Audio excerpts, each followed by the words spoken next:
The gift. The sirens had already faded by the time Christian Matthews pulled his dented sedan into the grocery store parking lot, but their echo still rang in his ears.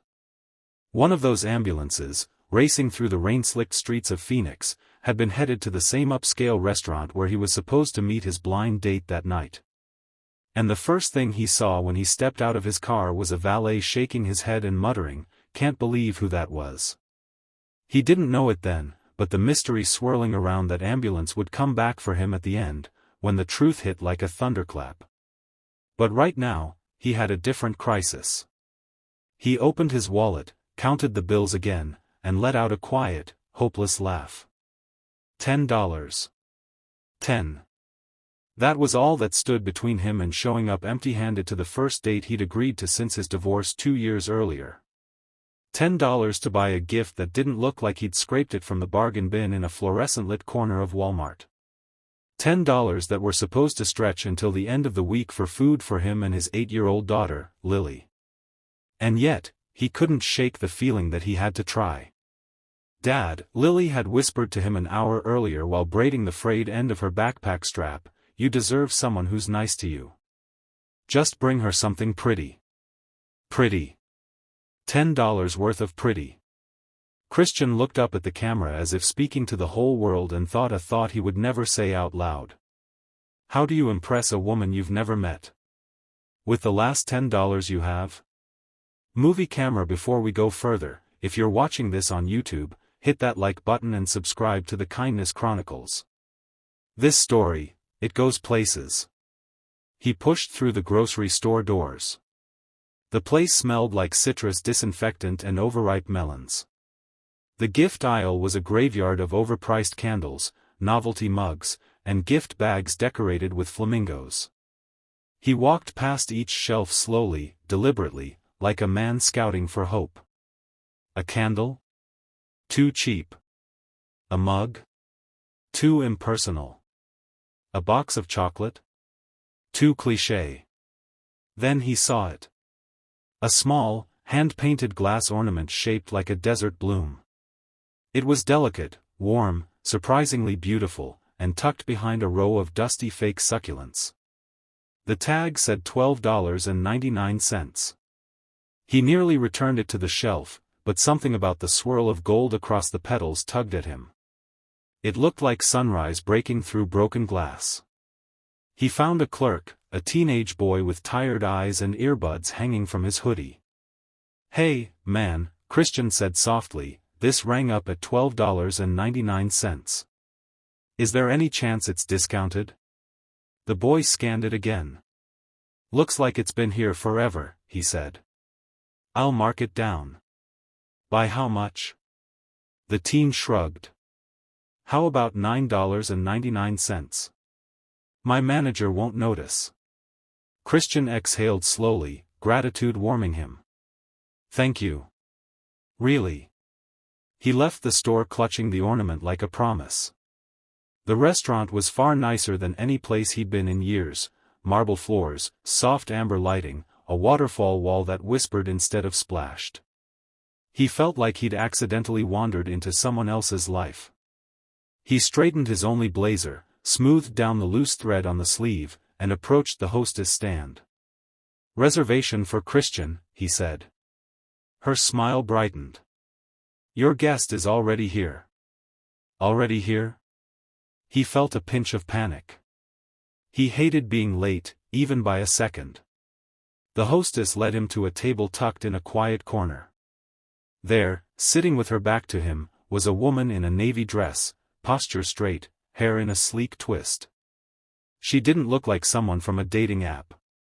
She looked like someone who lived on the 50th floor of a downtown tower and spoke to people through assistants. When she turned toward him, he froze. She was stunning, but not in a Hollywood way. Not exaggerated, not rehearsed. Her eyes were alert, intelligent, warm. Her expression was calm, like she was used to storms and had learned to be the stillness inside them. "Christian?" she asked, standing to greet him. He nodded. "That's me." "You must be Andrea." Her handshake was firm but gentle. Her perfume, subtle. Her gaze, sharp enough to see right through him. He sat, carefully placing the small box with the ornament beside her plate. "I brought you something," he said. "It's not much, but I wanted you to have it." Her expression softened, almost imperceptibly. "You didn't have to bring me anything." "Maybe not," he said. "But I wanted to." She opened the box, and the moment she lifted the ornament, he saw her breath catch. "This," she whispered. "This is beautiful. I'm glad you like it." "No," she said, her voice tightening, "you don't understand.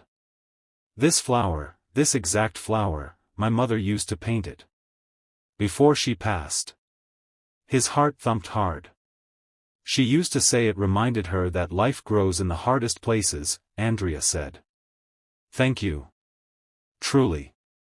They ordered dinner. She insisted on sharing everything family style, and conversation flowed like a river catching glints of moonlight. She asked him about Lily, and he found himself speaking freely, openly, without fear of judgment. He asked her about her work, but she brushed it off lightly, saying only that she'd managed a company. He didn't push. Still, he couldn't shake the feeling that there was more to her story. Something heavy. Something she carried behind her composed smile. Halfway through dessert, her phone buzzed. She glanced at it, and the color drained from her face. "I'm so sorry," she said, standing abruptly. "I need to step outside for a moment." He watched her weave through tables, shoulders taut, steps hurried. When she reached the door, a security guard, one he hadn't even noticed, rose from a nearby booth and followed her. Security guard? He frowned, unsettled. Something about all of this seemed off. But before he could dwell on it, a waiter approached him hesitantly. "Sir. I don't mean to alarm you, but earlier tonight, a VIP guest from the private dining room had a medical emergency. There were ambulances outside. It seems she left something behind, and we're trying to reconnect with her." Christian blinked. "I'm sorry, what does that have to do with?" The waiter lowered his voice. "The woman you're dining with, she matches the description." Christian stared at the door Andrea had disappeared through. "Is she okay?" he asked. "Did something happen earlier?" The waiter shook his head. "I don't know, sir. But the people who were looking for her seemed distressed." The security guard hadn't returned. Andrea hadn't returned. Christian's chest tightened. He had no idea that the truth, about her, about the ambulance, about why she chose him, would shatter everything he thought he knew. He waited. 5 minutes. 10. 15. Then he saw the hostess rushing toward him, breathless. "Sir," she said, "you need to come with me. Now." And just like that, the night flipped into something he never could have imagined. The reveal. The hostess guided Christian through the kitchen, past clattering pans and startled chefs, down a hallway lined with metal shelves and crates of produce. At the end of the corridor was a security door he hadn't noticed before. He heard voices behind it, frantic, overlapping, tense. When the hostess swiped her card and opened the door, he stepped into a softly lit private lounge. 2 men in suits turned sharply toward him. One of them, the security guard who'd followed Andrea outside, had a bruise on his temple. "Where is she?" Christian demanded. "Is she hurt? Did something happen?" "She's fine," said the older man, raising a hand.